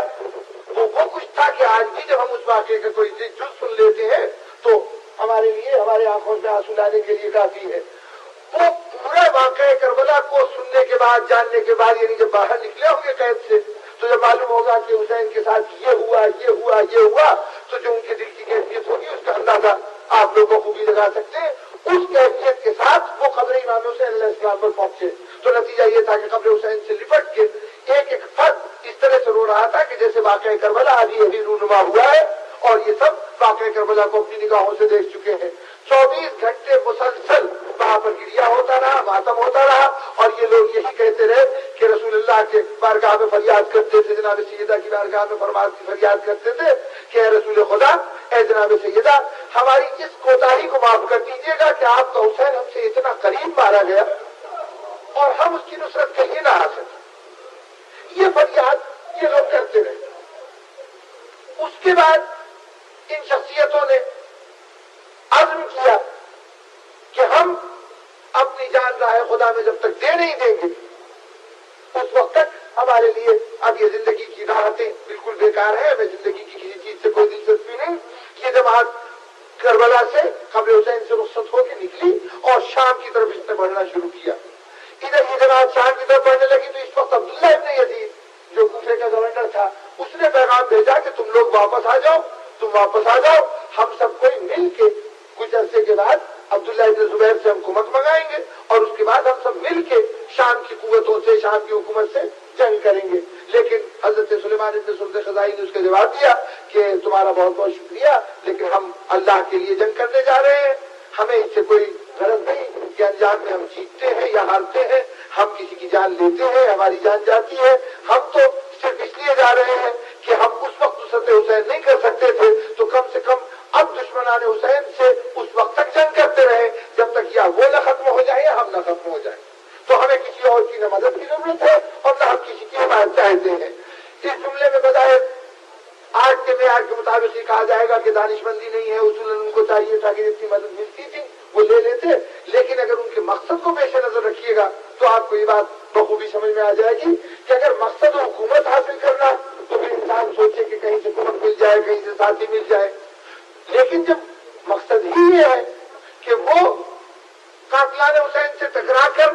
وہ جان جو کربلا میں نہیں دی جا سکی تھی اس جان کا نذرانہ پیش کرنا چاہتے ہیں، حق کے لیے اپنے آپ کو نظر کرنا چاہتے ہیں، تو اس جذبے کے لیے ان کو کسی مدد کی ضرورت نہیں ہے، کسی ساتھ کی ضرورت نہیں ہے. اور دوسرے وہی وجہ کہ جو مدینے میں امام زین العابدین علیہ السلام کے میدان عمل میں نہ آنے کی تھی، وہی وجہ یہاں پر ہے کہ یزید، عبداللہ ابن یزید جو ان سے امداد مانگ رہا ہے، ان کو بلا رہا ہے تو اس لیے بلا رہا ہے کہ تم میرا ساتھ دو تو ہم لوگ مل کر عبداللہ ابن زبیر کی حکومت کے استحکام کے لیے لڑائی لڑیں اور حکومت شام کو شکست دیں. اس طرح عبداللہ ابن زبیر بسر اقتدار آئے ہی ہے، اس کی سلطنت اور زیادہ وسیع ہو جائے گی. تو یہ جو امام حسین کے نام پر نکلے ہیں انہیں سے کیا غرض کہ عبداللہ ابن زبیر کی حکومت وسیع ہوتی ہے یا وسیع نہیں ہوتی، یہ کیوں اس کے لیے واپس ہوتے. اور پھر اگر نتائج آ چکے ہمارے سامنے آ چکے ہیں اس حوالے سے دیکھیے تو یہ بات بھی سمجھ میں آتی ہے کہ اگر سلیمان ابن سرد خزائی اس وقت واپس آ جاتے تو مختار سخفی کی تحریک جس نے بعد میں قاتلان حسین کا انتخاب کیا وہ تحریک نہ پنپنے پاتی، اس لیے کہ جب یہ واپس آ جاتے تو اس صورت میں یہ عبداللہ ابن زبیر کی حمایت کر رہے ہوتے. عبداللہ ابن زبیر جب کامیاب ہو جاتا تو جیسے مختار سخفی کو اپنی پہلی کامیابی کے بعد اس سے فراموش کر دیا تھا ویسے ہی دوبارہ جب اس سے زیادہ طاقتور ہو جاتا، یعنی شام میں کوئی حریف بھی اس کا نہ رہتا، تو ایسی صورت میں وہ مختار سخفی کو اپنی مملکت میں کوئی اقدام کرنے کی اجازت کیوں دیتا. اور اگر عبداللہ ابن زبیر شکست کھا جاتا ان کے تعاون کے بعد بھی تو اس کا مطلب یہ تھا کہ اب سرے سے کوئی تحریک اٹھی نہ پاتی، جتنے بھی وہ لوگ تھے جنہوں نے عبداللہ ابن زبیر کا ساتھ دیا تھا وہ سب ختم کر دیے جاتے، ان کو سر اٹھانے کی مہلت نہ ملتی. تو ہر صورت میں مستقبل میں جو تحریک پیدا ہوئی ہے مختار صفوی کی، وہ تحریک نہ ہو پاتی اگر سلیمان ابن سرد خزائی یہ اقدام نہ کرتے۔ سلیمان بڑھتے چلے گئے اپنی فوج کو لیے ہوئے، اب تردیسیہ میں پہنچے، اس جگہ میں جہاں ظفر ابن حارث جو وہاں سے شام سے آیا تھا اور اس نے اپنی ایک چھوٹی سی ریاست الگ بنا لی تھی تردیسیہ کے اندر، ایک علاقے کے اندر۔ اب جب اس نے سنا کہ لشکر آ رہا ہے تو اس نے اپنے شہر کے دروازے پہلے تو بند کرا دیے، بعد میں جب پتا چلا کہ یہ لشکر ان لوگوں کا ہے جو یہ کہہ رہے ہیں کہ ہمیں تو صرف قاتلان حسین سے غرض ہے، ہمیں نہ کسی کی حکومت سے غرض ہے نہ کسی کی مملکت سے غرض ہے، تو ظفر ابن حارث نے پھر شہر کا دروازہ بھی کھلوایا اور ان افراد کو شہر سے باہر روکا گیا، اور وہاں پر شہر کے لوگوں کو جتنے بھی تجارت پیشہ افراد تھے ان سے کہا کہ سامان رسد لے کے جو ضروریات ہوتی ہیں کسی فوج کی وہ سب لے جا کے بازار لگاؤ، اور جو کچھ یہ خریدتے ہیں یہ سب ان کو دیا جائے، ان کی قیمت میں ادا کروں گا۔ پورے اہتمام سے پوری عزت سے جتنی وہ مدد کر سکتا تھا اس وقت مدد کی، اور اس کے بعد ان سے اس نے بھی یہ کہا ظفر ابن حارث نے کہ میں اپنے طور پر تو تمہاری مدد کر کے شام کی حکومت سے نہیں ٹکرا سکتا، لیکن اگر تم لوگ یہاں پہ قیام کرو تو میں عبداللہ ابن زبیر سے میں بھی سلسلہ جنبانی کرتا ہوں، اور اس کے بعد اس کی مدد لے کر ہم لوگ اس سے لڑائی لڑ لیں گے شام کی فوج کے ساتھ۔ لیکن وہی جواب جو اس سے پہلے عبداللہ ابن یزید کو دیا جا چکا تھا وہی ظفر ابن حارث کو دیا، تو ظفر ابن حارث نے اس کے جواب میں کہا تھا کہ اچھا اگر تم لوگ نہیں رکنا چاہتے نہ رکو، لیکن میری گزارش یہ ہے کہ یہاں سے بڑھتے ہوئے یہ نہ کرتا کہ شام کی حدود میں داخل ہو جانا، بلکہ ایک مقام عین الغرد آئے گا، اس مقام کے اوپر جا کے تم قیام کرنا اور وہاں انتظار کرنا کہ شام کی فوجیں وہاں ہیں۔ وہ جنگی اعتبار سے اگر تم لوگ وہاں پہ پہلے مقیم ہو گئے تو تمہارے لیے وہ جگہ زیادہ فائدے مند ہوگی۔ حضرت سلیمان ابن سرد خزائی نے وعدہ کیا کہ ہاں تیرے مشورے پہ ہم عمل کریں گے، اور یہی ہوا کہ سلیمان ابن سرد خزائی عین الغرد کے مقام پہ پہنچے تو وہاں جا کے انہوں نے پڑاؤ ڈال دیا، اور 5 دن 5 راتیں گزر گئی وہاں پر پڑاؤ ڈالے ہوئے۔ ادھر ابن زیاد 1 لاکھ کی فوج تیار کر کے شہر ملک عراق اور اس کے بعد حجاز کو فتح کرنے کے لیے باقاعدہ روانہ ہوا ہے۔ یہ عظیم الشان لشکر ادھر سے جب چلا تو اطلاعات اس تک پہنچی ابن زیاد تک کہ کوفے سے کوئی گروہ ایسا آ رہا ہے کہ جو ابن زیاد سے جنگ کرنا چاہتا ہے، تو اس نے حسین ابن نویر جو مکے کے محاصرے کا سربراہ تھا اور یہاں سے بھاگ کر اب یہ بھی شام پہنچ چکا تھا، ساری وہ قوتیں جو یزیدی قوتیں تھیں وہ سب شام میں جمع ہو چکی تھیں، اب وہ ساری قوتیں دوبارہ جمع ہو کر آ رہی ہیں ان علاقوں کو فتح کرنے کے لیے کہ جو ان کے ہاتھ سے نکل گئے ہیں۔ چنانچہ حسین ابن نویر اپنے ساتھ 12,000 کی جماعت لے کے آگے بڑھا ہراول دستے کے طور پر۔ ادھر مختار صفوی نے، ادھر سلیمان ابن سرد خزائی نے اپنی فوج کے جو سیکنڈ ان کمانڈ تھے مسیب ابن نجبہ، ان سے کہا کہ تم ان کو 400 آدمی دیے اور ان سے کہا کہ تم آگے جاؤ اور جا کے جو بھی فوج ملتی ہے، جب بھی فوج ملتی ہے تو بلا ہچکچاہٹ اس سے ٹکرا جانا اور اس سے جنگ کرنا۔ چنانچہ یہ ادھر سے بڑھے، ادھر حسین ابن نویر کا ہراول دستہ سامنے تھا، اس ہراول دستے سے ان کا تصادم ہوا، اس تصادم کے نتیجے میں اس ہراول دستے کو انہوں نے شکست پائی تھی، وہاں سے مال غنیمت حاصل کیا اور جو کچھ مال غنیمت تھا کچھ قیدی بھی ساتھ لیے، ان کو لے کے حضرت سلیمان ابن سرد خزائی کے پاس عین الغرد کے مقام کے اوپر پھر واپس آ گئے۔ ادھر حسین ابن نویر وہ ابتدائی شکست کھا کے پھر ابن زیاد کے پاس گیا، ابن زیاد نے دوبارہ 12,000 کی فوج مکمل کی اور اب حسین سے کہا کہ اب تم یہ فوج لے کے جاؤ وہاں پر جنگ کرنے کے لیے۔ حسین ابن نویر وہاں پر پہنچ گیا اور 6 جمادی الاخر کو سن 65 ہجری 6 جمادی الاخر کو یہ اجتماع یہ فوج عین الغرد کے مقام پر پہنچ گئی، یعنی ابن زیاد کی وہ فوج جو حسین ابن نویر کی نگرانی میں آئی ہے۔ آتے ہی انہوں نے مطالبہ کیا کہ تم مروان ابن حکم کے لیے بیعت کر لو۔ سلیمان ابن سرد خزائی نے کہا کہ نہیں، ہم مروان کے ہاتھ پر تو بیعت نہیں کرتے، تم یہ کرو کہ ابن زیاد کو ہمارے حوالے کر دو، اگر تم ابن زیاد کو ہمارے حوالے کر دو گے تو ہم اس بات کا وعدہ کرتے ہیں کہ اگر تم عبداللہ ابن زبیر سے جنگ کرنا چاہو گے تو ہم اس میں تمہاری مدد کریں گے، یعنی اگر تم قاتلان حسین کو ہمارے سپرد کر دو تو پھر ہم تمہاری مدد بھی کر سکتے ہیں، تمہیں حکومت بھی دلا سکتے ہیں، اور اگر تم قاتلان حسین کو نہیں سپرد کرتے تو پھر ہمارے ساتھ سوائے جنگ کے اور کوئی چارہ کار نہیں۔ چنانچہ ظاہر ہے کہ جنگ ہوئی، پہلے دن جنگ ہوئی، جس جنگ کے نتیجے میں حضرت سلیمان ابن سرد خزائی اور ان کی فوج کا پلہ بہت بھاری رہا اور بظاہر یہ جنگ ان کے حق میں جا رہی تھی. رات ہو گئی. اس کے بعد اگلے دن پھر دوبارہ جنگ شروع ہوئی. تو جب دوسرے دن جنگ شروع ہوئی تو ابن زیاد نے ایک مزید کمک ذوالقلع نامی ایک پہلوان تھا, ایک سردار تھا, اس کی سربراہی میں 10,000 فوج اور بھیج دی. 12,000 پہلے تھی, 10,000 اور آ گئی. سلیمان ابن سلطان خدائی کی فوج 4,500 یا زیادہ سے زیادہ 10,000. تو اب 10,000 کے مقابلے میں 22,000 یا 4,500 کے مقابلے میں 22,000. دوسرے دن لڑائی ہوتی رہی. وہ لڑائی بھی بہت زور شور سے ہوئی. اب کیونکہ یہاں پر سوائے جان دینے کے اور کوئی جذبہ نہیں ہے, پیش نظر صرف یہ ہے کہ ہم رائے خدا میں اپنی جان قربان کر دیں گے. اور ایسا شخص فرد واحد ہو یا چھوٹی سی جماعت ہو, اس کو شکست دینا یا اس کو اپنے راستے سے ہٹانا بہت دشوار ہو جاتا ہے, جو یہ طے کر کے آئے کہ مجھے یا تو جان دینی ہے اور یا جنگ کرتے رہنا اس وقت تک جب تک بازوؤں میں دم ہے. تو اس جذبے کے ساتھ آئے ہوئے آدمی کو شکست دینا آسان بات نہیں ہوتی.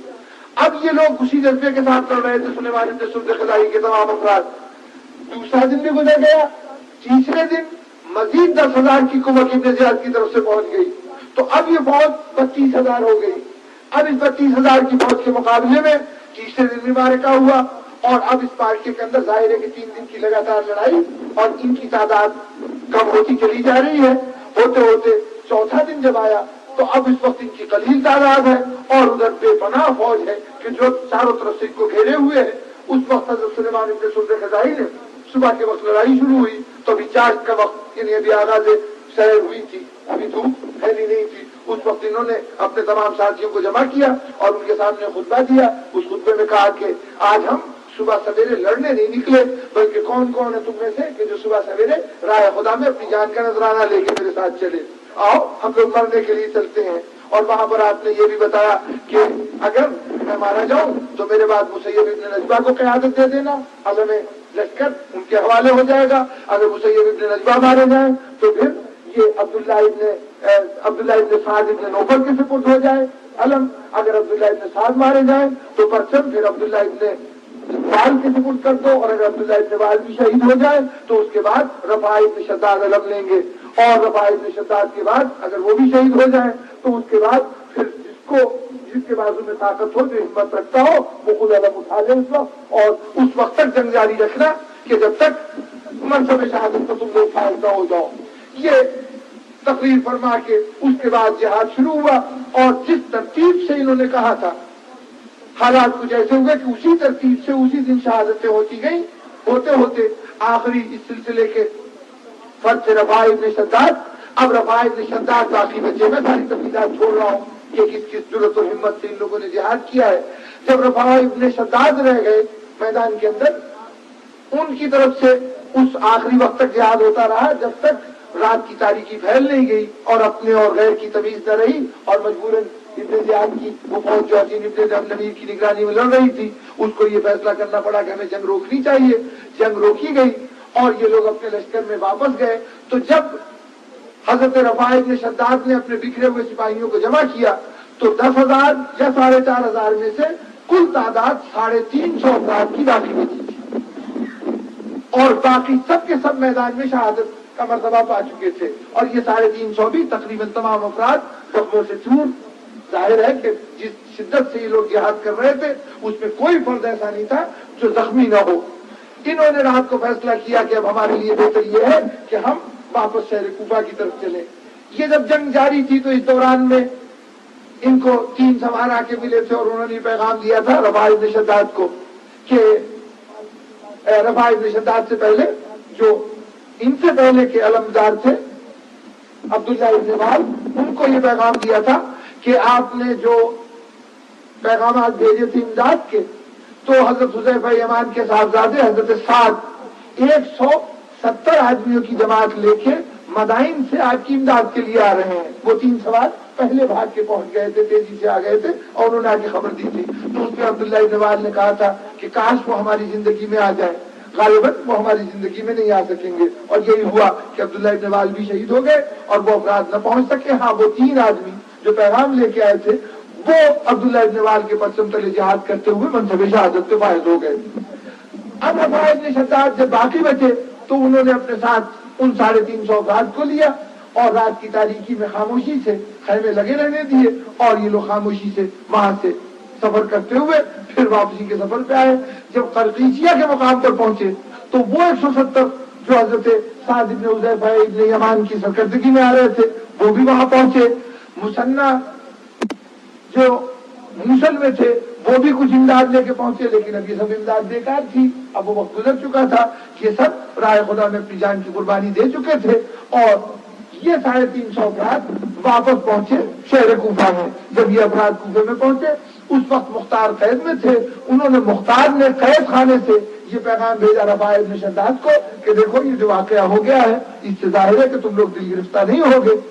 لیکن اپنی قوتوں کو اور اپنے جذبوں کو منظم رکھنا. انشاءاللہ جس دن قید سے رہائی پاؤں گا اس دن آؤں گا اور پھر میں علم جہاد بلند کروں گا اور تم سب میرے اس پرچم کے تلے جہاد کرنا. یہ بعد واقع کربلا میں نے کیا تھا کہ مختار سخفی کی جب ہم بات کرتے ہیں تو ذہنوں میں یہ سمجھ لیجیے گا کہ یہ مثالی محب اہل بیت نہیں ہے کہ جن کو ہم دنیا کے سامنے پیش کر سکیں. اگر ہم اپنی جماعتوں میں سے مثالی محبان اہل بیت کی بات کریں تو مختار سخفی مثالی نہیں قرار پائیں گے، بلکہ سلیمان ابن سرد خزائی اور ان کی جماعت مثالی مومنین کی جماعت ہے.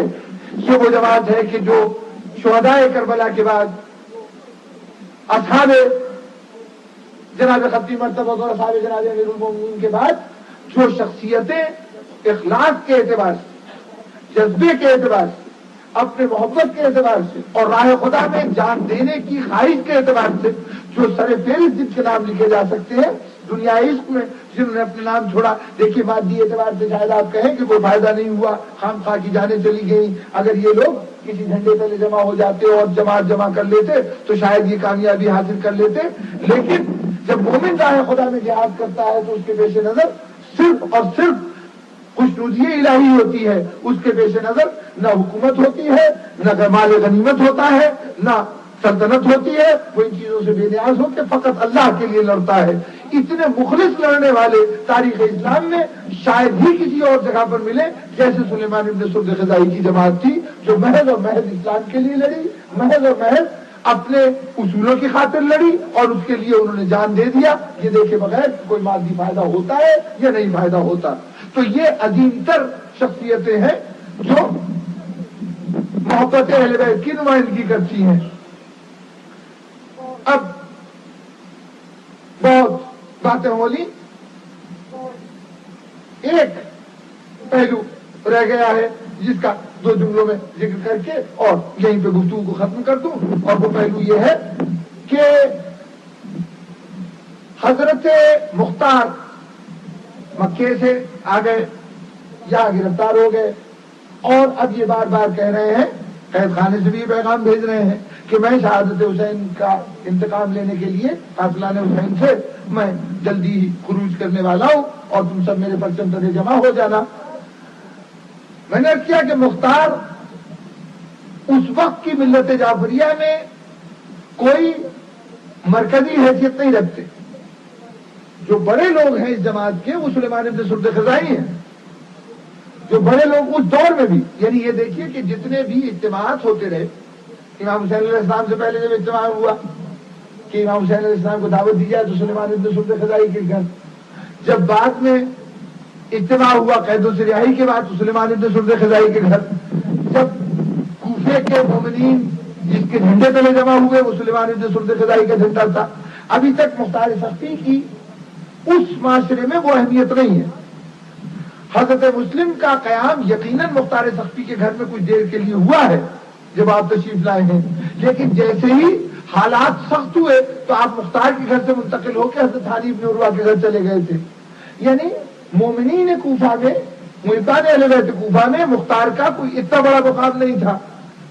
یعنی کہ اتنا بڑا مقام حضرت سلیمان ابن سرد خزائی جیسے شخصیت کا تھا یا حضرت مالک اشتر کے صاحبزادے ابراہیم کا مقام تھا. ان کا تذکرہ بعد میں آئے گا. ظاہر حضرت مالک ابن اشتر کا مقام آپ لوگ جانتے ہیں، تو ان کے فرزند حضرت ابراہیم کا اپنے باپ کے حوالے سے بہت بلند مقام تھا. تو ان شخصیتوں کی موجودگی میں سلیمان مختار سخفی کے لیے یہ بڑا دشوار تھا کہ وہ کوئی مہم شروع کریں اور کوفے کے تمام مومنین ان کی تائید کریں. اس کے لیے ایک ہی ذریعہ ہو سکتا تھا کہ مختار سختی کو امام زمانہ کی طرف سے اس بات کی تائید حاصل ہو کہ یہ جو کچھ کر رہے ہیں میری نمائندگی میں کر رہے ہیں،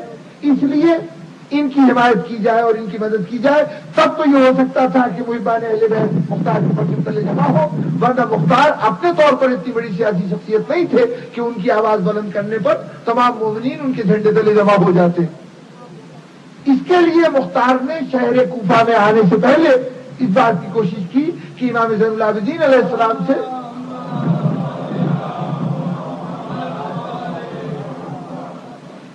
امام سے کسی صورت سے اس بات کی سند مل جائے کہ میں جو خروج کرنا چاہتا ہوں اس کی امام کی طرف سے اجازت ہے۔ لیکن تمام تاریخیں اس بات پر متفق ہیں کہ مختار کا رابطہ براہ راست امام سے نہیں ہو سکا۔ البتہ مختار پہنچے تو حضرت محمد حنفیہ تک، اور حضرت محمد حنفیہ نے اجازت دی کہ ہاں ہماری طرف سے کوئی شخص بھی خروج کرے اور کوئی شخص بھی قاتلان حسین کا انتقام لے تو ہمارے نزدیک وہ اس نے اپنا فرض ادا کیا ہے، ہم اس کے اس اقدام کی تائید کرتے ہیں، اس اقدام کی حمایت کرتے ہیں۔ یعنی نام لے کر مختار کو اجازت تو نہیں دی، لیکن ایک عمومی اجازت کے طور پر وہ بھی محمد حنفیہ نے دی۔ یہ محمد جب شہر کوفہ میں تھا مختار، اس سے پہلے شہر مدینہ میں مختار تھا، عبداللہ ابن عمر کے پاس مدینے میں گیا تھا تو مدینے میں امام موجود تھے۔ اس دوران میں حج کے مواقع آئے ہوں گے تو ان حج کے مواقع پر امام کوفے میں مکے میں بھی آتے ہوں گے۔ وہ کیا وجہ تھی کہ مختار براہ راست امام سے جا کر یہ نہ پوچھ سکے کہ مجھے خروج کرنا چاہیے یا نہیں کرنا چاہیے؟ اس کی وجہ صرف اتنی سی تھی کہ آپ یہ سمجھتے ہیں کہ امام زین العابدین علیہ السلام شب شام غریبہ قید ہوئے، اور پھر جب اس میں رہائی کا اعلان ہوا تو امام زین العابدین علیہ السلام رہا ہو گئے، اور اس کے بعد ساری زندگی بصورت رہائی گزری۔ یہی ہے ہمارا نا تعصب۔ لیکن حقیقت حال یہ ہے کہ امام زین العابدین علیہ السلام کی قید شام سے آنے کے بعد بھی ختم نہیں ہوئی۔ پہلے قید خانہ ایک چار دیواری کی صورت میں تھا، اب قید خانہ پورا شہر ہے۔ پہلے امام کسی کے پاس نہیں جا سکتے تھے، مقید تھے، اب امام کے پاس کوئی نہیں آ سکتا۔ مختار سختی تو سیاسی حیثیت رکھتے تھے، ان کے سیاسی مقاصد تھے، ان کے آنے کے اوپر پابندی ہو تو ہمیں سمجھ میں آتی ہے، لیکن صورتحال یہ ہے کہ اس علاقے میں جو امام کے دوست تھے وہ بھی امام کے پاس بآسانی نہیں آ پاتے تھے، اور اگر آتے تھے تو امام کی گفتگو کے ایک ایک جملے پر حکومت کی نظر ہوتی تھی، کہیں کوئی بات ایسی نہ کہہ دی جائے کہ جو منشاء حکومت کے خلاف ہو۔ اب جس کے ذمہ ہدایت کا کام ہے وہ بہرطور اپنے ہدایت کا عمل جاری رکھے گا، چاہے کسی کو ناگوار گزرے، چاہے کوئی اپنے اذیتوں کے کتنے ہی دروازے کھول دے، امام اپنے فرائض سر انجام دیتے رہے۔ لیکن خاص طور پر واقعہ کربلا کو موضوع بحث بنانے پر اتنی زیادہ پابندی تھی کہ ہمیں ایک واقعے سے معلوم ہوتا ہے کہ امام زین العابدین علیہ السلام کس قسم کی قید گزار رہے تھے۔ وہ قید جو چار دیواری میں نہیں تھی، وہ قید جو کسی حجرے کے اندر نہیں تھی، جو قید بظاہر کھلے عام تھی، امام گھر سے بھی نکلتے تھے، آتے جاتے بھی تھے، لیکن کیفیت یہ تھی کہ امام کے ایک مصاحب ظاہری نام، وہ ایک دن خدمت امام میں آئے اور آ کے کہنے لگے کہ مولا میرے گھر میں تقریب شادی ہے، میرے کسی عزیز کی شادی ہے، تو مولا آپ اگر تشریف لے چلیں تو باعث برکت ہوگا، ہم آپ کے قدم آئیں گے تو اس کو اپنے لیے فضل و برکت کا باعث سمجھیں گے۔ امام نے فرمایا کہ ظاہری تم نہیں جانتے کہ واقعہ کربلا کے بعد ہم کسی خوشی کی تقریب میں شریک نہیں ہوتے۔ دیکھیے غور کرتے جائیے، یہ جملہ جو امام فرما رہے ہیں کس سے کہہ رہے ہیں؟ ایک ایسا شخص ہے کہ جو اتنا قریبی تعلق رکھتا ہے کہ امام کو اپنے گھر خوشی کی تقریب میں باقاعدہ دعوت دینے آ رہا ہے کہ امام آپ ہمارے گھر میں خوشی کی تقریب میں شرکت کیجیے، اور وہ قریبی شخص قریبی ہونے کے باوجود امام کے اس طرز عمل سے واقف نہیں ہے کہ امام خوشی کی تقریبات میں حصہ نہیں لیتے، یعنی امام اب تک کہہ ہی نہیں سکے، دنیا کو بتا ہی نہیں سکے کہ ہم نے اپنے رویے میں کیا کیا تبدیلی پیدا کر لی ہے. آج جو کسی نے پوچھا ہے تو بتا رہے ہیں کہ ہم واقعہ کربلا کے بعد کسی خوشی کی تقریب میں حصہ نہیں لیتے, ہم اس لیے نہیں آتے. تو مولا پھر آپ کیسے آتے ہیں؟ کہاں اگر کہیں ہمارے بابا کا ذکر ہو, کہیں ان کی فرش ادا بچھے تو اس میں ہم آ جاتے ہیں. ساری یہ سن کے چلے گئے. لیکن اب جس کے دل میں یہ خواہش تھی کہ امام گھر میں آئے, ان کا آنا باعث برکت ہوگا, اب وہ اس خواہش کی تکمیل کے لیے چاہتا ہے کہ امام کسی طور سے آئے. تو چنانچہ ایک دن پھر پہنچا بارگاہ امامت میں کہ مولا اس دن تو آپ تشریف نہیں لائے تھے, اب میرے گھر میں آج مجلس سے امام حسین منعقد ہو رہی, فرش ادائے حسین بچھائی جا رہی, مولا اس میں تشریف لے چلیے گا. ہاں ظاہری اس میں ضرور چلیں گے ہم. اب ظاہری کے ساتھ امام ظاہری کے گھر میں آئے. اب یہاں پر اس زمانے میں مجلس کا اہتمام یہ ہوتا تھا کہ کوئی شاعر کچھ اشعار واقعہ کربلا کے اوپر مشتمل پڑھا کرتا تھا, بس وہ شاعر شعر پڑھ رہا ہے. ظاہری نے امام کو لے جا کے ایک جگہ پہ ایک مسجد بچھائی ہوئی تھی مرکز میں, وہاں پہ لے جا کے امام کو بٹھا دیا. امام وہاں تشریف فرما ہوئے, شاعر نے شعر پڑھنا شروع کیا, واقعات کربلا بیان کرنے شروع کیے. اب ذرا تصور کیجئے کہ جس وقت مجلس میں تذکرہ امام حسین علیہ السلام ہو رہا ہوتا ہے, وصائب بیان ہو رہے ہوتے, اس میں اگر کوئی شبیہ آ جائے, تابوت کی شبیہ آ جائے, زلزلہ کی شبیہ آ جائے, علم کی شبیہ آ جائے, تو گریے میں اضافہ ہو جاتا ہے اس شبیہ کے آ جانے سے. اب شبیہ کے آ جانے سے گریے میں اضافہ ہو جاتا ہے. سوچئے کہ واقعہ کربلا کا ایک کردار خود موجود ہو, شبیہ نہ ہو, وہ خود اس محفل میں موجود ہو, تو گریے کا کیا عالم ہوگا. بس صدائے گریہ سے کوئی آواز سنائی نہیں دے رہی تھی, کوئی گریہ میں گرد و پیش کے ماحول کا کوئی خبر نہیں تھی, ہر شخص کو صرف روئے جا رہا تھا, واقعات کربلا بیان ہو رہے تھے اور گریہ ہو رہا تھا. اتنے میں ظاہری نے ایک مرتبہ روتے روتے جو سر اٹھایا تو دیکھا جس مسجد پہ امام بیٹھے ہوئے تھے وہ مسجد خالی ہے. امام اس مسجد پہ نہیں ہے, مسجد خالی ہے. ایک دم سے ظاہری پریشان ہو گئے, گھبرا گئے, مجمع میں ادھر ادھر دیکھا, امام کہیں نظر نہیں آئے. ایک مرتبہ نظر گھماتے گھماتے ادھر نگاہ گئی کہ جہاں لوگوں نے جوتے اتارے تھے, جہاں فرش کا حاشیہ شروع ہوتا تھا, جہاں جوتے اتارے تھے, دیکھا تو امام وہاں پہ سر پہ ہاتھ رکھے ہوئے, چہرے پہ رومال رکھے ہوئے مصروف پہ گریا. اب ظاہری سے برداشت نہ ہو سکا, آگے بڑھا, جا کے ہاتھ جوڑ کے کھڑا ہو گیا, مولا مجھ سے کوئی خطا ہو گئی, مولا مجھ سے کوئی گستاخی ہو گئی. کہا کیوں ظاہری یہ خیال کیوں آیا؟ کہا مولا آپ کو تو مسجد پہ بٹھایا تھا, آپ وہاں پہ کیوں اٹھائے؟ تو بس اب میرا آخری جملہ بزرگان محترم امام نے کیا فرمایا؟ امام نے کہا ظاہری, تمہاری ظاہری آنکھیں صرف ان کو دیکھ رہی جنہیں تم نے بلایا, تمہاری نگاہیں صرف ان کو دیکھ رہی ہے جن کو تم نے بلایا ہے, لیکن میں ان کے علاوہ جو آئے ہیں ان کو بھی دیکھ رہا ہوں, اور جو ان کے علاوہ آئے ہیں ان کو دیکھنے کے بعد اب میں اپنے کو اس قابل نہیں پاتا کہ مسجد پہ میں بیٹھوں. میں مسجد پہ کیسے بیٹھوں؟ مسجد پہ تو حسین کے نانا رسول بیٹھے ہوئے, مسجد پہ تو حسین کی ماں سیدہ بیٹھی ہوئی, میرے لیے تو ان کی موجودگی میں یہی مقام مناسب ہے جہاں میں بیٹھ گیا ہوں.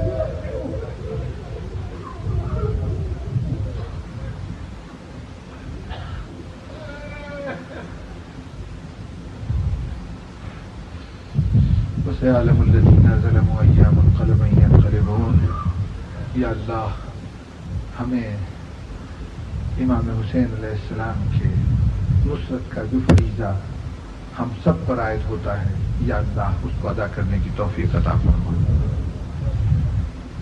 امام حسین عمل نے ہر دن کو روز عاشور اور ہر مقام کو کربلا قرار دیا ہے. پروردگار عالم جہاں جہاں باطل ہمارے سامنے آئے ہم حق کی قوت بن کر اس باطل کے خلاف جہاد کریں اور حق کے پرچم کو سربلند کریں. یا اللہ